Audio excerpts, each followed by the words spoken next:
పూరా లోకల్. తెలంగాణ ప్రజాపాలన కాంగ్రెస్ ప్రభుత్వం ఏర్పడ్డ తర్వాత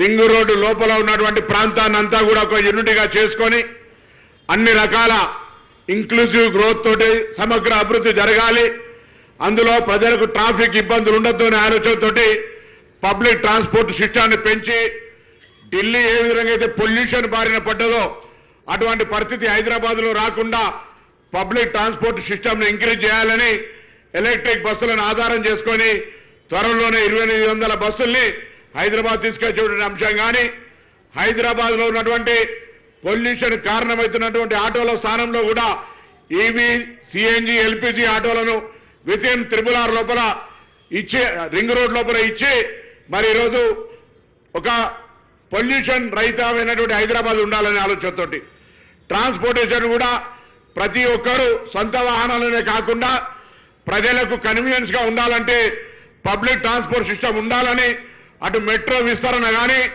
ఇటు హైదరాబాద్ లో ఆర్టీసీ పరంగా సంస్థాగతంగా కూడా పటిష్టపరిచి అనేక కొత్త రూట్ల బస్సులు నడపమని చెప్తా ఉన్నారు. ఎప్పుడు కూడా నేను ఈ వేదికను అవకాశం తీసుకొని హైదరాబాద్ లో ఎప్పుడో ఫలానా నెంబర్ బస్సు ఫలానా నెంబర్ దగ్గరికి పోతుందని ఉండే హైదరాబాద్ చాలా పెద్ద ఎత్తున పెరిగింది.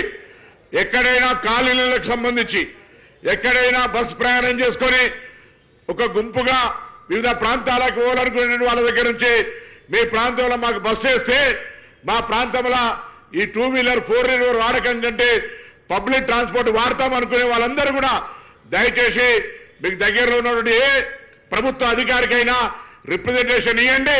ముఖ్యమంత్రి గారి ఆదేశం మేరకు ప్రభుత్వ ఆలోచన ప్రకారంగా పబ్లిక్ ట్రాన్స్పోర్ట్ ఇక్కడ హైదరాబాద్ లోపల ఇంప్లిమెంట్ చేసి ట్రాఫిక్ ఆపేటువంటి ఒక ప్రయత్నం చేస్తా ఉన్నాం. తప్పకుండా ఫ్లైఓవర్ల నిర్మాణం కావచ్చు, లేదా ఇక్కడ ఉన్నటువంటి పొల్యూషన్, గ్రీన్ డెవలప్మెంట్ కావచ్చు, అన్ని రకాల డ్రింకింగ్ వాటర్కి సంబంధించి కూడా ఈ పచ్చికంగా కుక్కటిపల్లి, షేర్లింగపల్లి నియోజకవర్గంలో ఎండాకాలం వచ్చినప్పుడు మేము ట్యాంకర్ల యొక్క సప్లైని పరిశీలిస్తే ఈ ప్రాంతంలోనే ఎండాకాలంలో ఉన్న ట్యాంకర్ల డిమాండ్ ఎక్కువ ఉంటుంది. కారణాన్ని అన్వేషించి ఒక సైంటిఫిక్ స్టడీ చేస్తే ఈ ప్రాంతంలో కట్టుకున్నటువంటి వాళ్ళందరూ కూడా ఇంకుడు గింతలు వాటర్ వర్షం పడ్డ తర్వాత వాటిని ఏ విధంగా అండర్ గ్రౌండ్ లో హార్వెస్టింగ్ చేసుకునేటువంటి పరిస్థితి లేదు. Metro water works, municipal GHMC commissioner, పాలకవర్గం అంతా కూడా ఒక ప్రత్యేకమైన ఆలోచనతోటి వాటర్ హార్వెస్టింగ్ ప్రక్రియ కూడా తీసుకునే విధంగా చర్యలు తీసుకుంటున్నాం. దాంతో పాటుగా చాలా కాలంగా అంతకుముందేమో ఆంధ్రలో మనకు తెలంగాణ వివక్ష అన్నాం. తెలంగాణ ఏర్పడిన తర్వాత వర్షం పడితే కూడా హైదరాబాద్ నీళ్లలో మునిగి తేలాడేటువంటి పరిస్థితి. అందుకే ముఖ్యమంత్రి గారు అధికారులతో చర్చించి 142 వాటర్ లాకింగ్ పాయింట్స్ ఐడెంటిఫై చేసి వాటిని అక్కడి నుండి ఎటువంటి పరిస్థితి ఎంత వర్షం పడ్డా నీరు నిల్వ లేకుండా, ట్రాఫిక్ ఇబ్బంది కలగకుండా, ఎటువంటి ఇబ్బంది లేకుండా ఉండే విధంగా ప్రక్రియ ప్రారంభం చేశారు. ఇప్పటికీ రాజ్భవన్ దగ్గర కావచ్చు, ఈనాడు దగ్గర కావచ్చు, ఇక్కడ ఉండేటువంటి ఈ ప్రాంతంలో కూడా ప్రాక్టికల్ వాటి కన్స్ట్రక్షన్ అయ్యాయి. త్వరలో ఫేజ్డ్ మేనర్ గా ఆ 142 వాటర్ లాగింగ్ సెంటర్స్ కూడా తీసేసి హైదరాబాద్ లో ఎంత వర్షం పడ్డా ఎటువంటి ఇబ్బంది లేకుండా తీసుకునే చర్యలు చేస్తా ఉన్నారు. నేను ఒకటే విజ్ఞప్తి చేస్తా ఉన్నా, పబ్లిక్ ట్రాన్స్పోర్ట్ ను వాడదాం. మీకు దగ్గర బస్సు రావడానికి అవసరం ఉంటే ఆ ఒక లెటర్ ఇవ్వండి, వెంటనే పబ్లిక్ ట్రాన్స్పోర్ట్ అరేంజ్ చేద్దాం.